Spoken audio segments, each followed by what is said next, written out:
yung voltage, no? Ay, zoom natin. Kitang-kita. Oh. So yung mga kaming, papakita ko sa inyo kung paano mag-test ng power supply, no? So, may nabili tayong power supply. Yan. Sa Marketplace, Facebook. Malapit lang siya dito sa amin. So, Baras, Tanay lang yung pinick up. So, ang model nito AK400 watts. So, hindi pa daw niya nagagamit. Kailangan kasi ng power supply. Yan. So, nabuksan na. So, may dalawang paraan para matest to, no? So, sa mga bago pa lang or yung mga gustong mag-testing ng power supply, kahit wala kang alam na gaano, ay kung mapapanood mo tong video na to ay magbibigay ka alam mo to sa'yo kung paano mag-testing. So, kailangan nyo ng tools, no? So, ito yung tools na ginagamit ko, no? Ayan. Madali lang siya yan. Easy to read power voltage, no? So, kagandahan dito, makikita mo yung voltage. Yung 12 volts, 3.3, 5 volts, tsaka 1.1 ata meron pa. So, power supply tester to ng mga computer na. So, ito yung mga socket niya. May 8 pin, may 6 pin, dito yung 24 pin. Yan. So, para testing natin, ganito lang yung gagawin natin, no?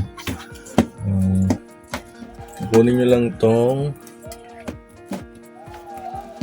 yan, ito tawag dito 24 pin socket. Yan. So dito lang naman yan. Hindi naman yan mababaliktad kasi itong may parang lock. Yan, itatapat mo lang dito. Yan. So lalagay mo lang yan dyan. Yan. Tapos kukunin mo lang yung kabilang dulo. Ito, hanapin mo lang yung 4 pin, 8 pin or 4 pin. Yan, depende yan sa power supply nyo. So, meron dito ang GPU tsaka pang ano. So, pag ayaw pumasok, hindi yun. Itong isa. Yan, hindi naman yan mababaligtad. Kapag ito pumasok, ibig sabihin ito yun.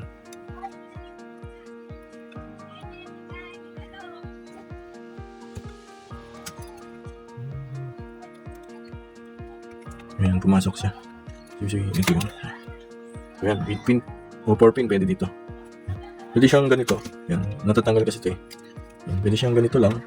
Ayan, yung mga 4 pin lang yung power supply niya. Yung kabila. Depende ko sa inyo.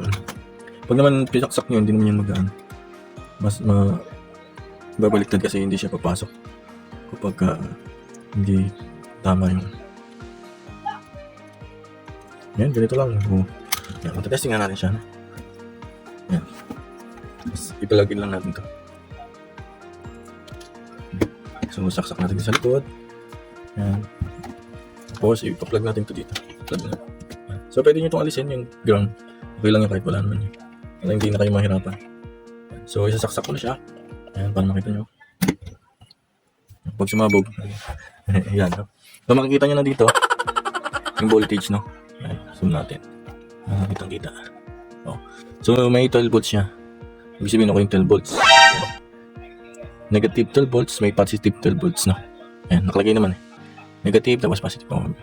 Tapos may USB voltage siya. Ayan, 5.1 volts. 5 volts yan.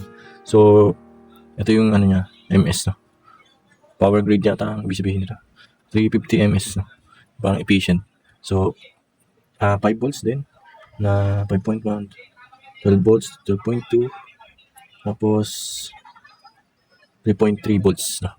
Yan. So, itong version 2, version B2, yun yung sa board, no? Kasi ito naman iba, may pagkakaalam ko ito yung sa may 24 socket dito. Yan. May 12 volts din kasi dito.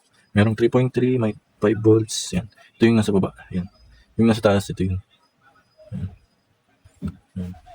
So, yun yung way para matest nyo siya. No? So, umiikot na yan. Ayan. Nakikita ba? Okay naman siya. Yan, ganun lang. So, Gyming Tech, ay kailangan pa ba ng ganitong tools? No? So, kung wala kayong ganitong tools. So may iba pa namang paraan para matesting yung power supply kahit wala kayo ito. So paano ba gagawin natin? No? So ipapakita ko sa inyo paano yung gagawin nyo. No? So iyan ko muna siya. I-stop ko lang muna. Ipapakita ko. So ito yung way mga kaming. No? So yung mga power supply kasi iba-iba din. No?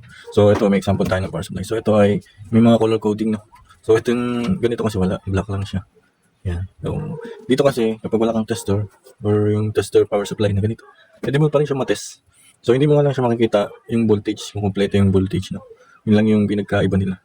So makikita mo siya na umaandar, yun lang pwede mo siyang So sa ganitong color coding, para ito na lang isasample natin. Yan. So ang kukunin natin dito, ito green tsaka black ito. Makita mo sa inyo. Yan. So itong black at green. Yan. Pang ano siya, 3 to 4 pin, no? From dito, nakaharap kayo dito, Yan, 1, 2, 3, 4. 4 tsaka 3 pin, i-jumper natin siya, no? So pagdidikitin natin yan. Yan kasi yung switch niya para ma-on or ma-trigger yung power supply, no? So yun lang yung gagawin natin. No? So halimbawa black, ganito, no? So, ang palatandaan nyo lang itong saan niya lock, no? Ito yung lock niya, di ba? Yan. Bibilang ka lang kayo ng 1, 2, 3, 4. Yung 4 tsaka 3, pagdidikitin natin. So kung wala kayo ng ganito, yung mga ang tawag dito, yung mga twist tie ba tawag dito, yan, basta ganyan. Kaya ini metal na para ma-jumper natin siya. So ito kasi yung ginagamit ko yan, ginaganyan ko lang yan. Sa kabila, balat ako lang ng konti, yan.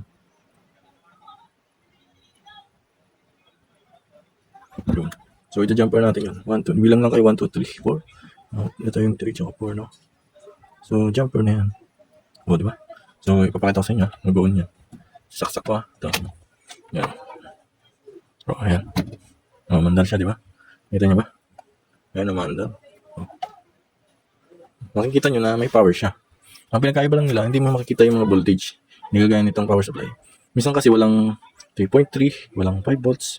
So, yung 3.3 or 5 volts, yun yung kadalasan na ginagamit doon sa mga SSD. Yan. NVMe, yan yung mga voltage niya.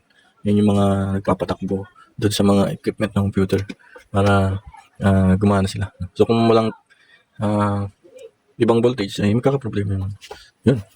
Para malaman nyo kung gumagana or okay ba yung power supply. Mas maganda meron ganito.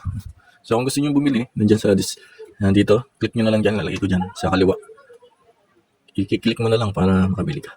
So hindi ko na alam yung price nito ngayon, pero matagal ko na itong gamit. Yan. Dati kasi bill ko dito nasa 500 data. Ewan ko lang kung mura na siya. Pero nandyan sa description, i-click mo na lang, malalaman mo yung price. So yun, salamat sa panonood and sana nagustuhan mo yung video at nakakuha ka ng idea and kalaman. So huwag mo kalimutan mag-like and subscribe kung nagustuhan mo yung video natin. Hit mo yung bell para ma-update po kayo pag may bago tayong video na i-upload. So salamat po and God bless po mga kami.